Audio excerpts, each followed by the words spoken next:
В Европе массово начали нагревать вилки на огне.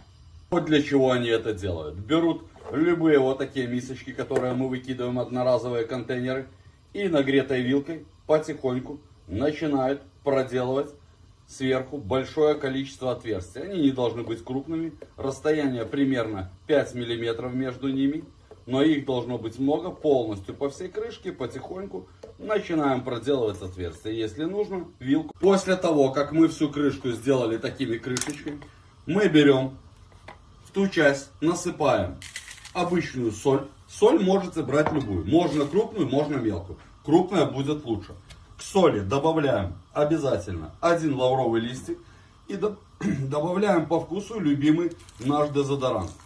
Вот таким вот образом закрываем, ставим на подоконник. У нас получается идеальный ароматизатор и отпугиватель от любых насекомых. Берите на заметку, ставьте лайки, подписывайтесь. У меня 1000 классных идей.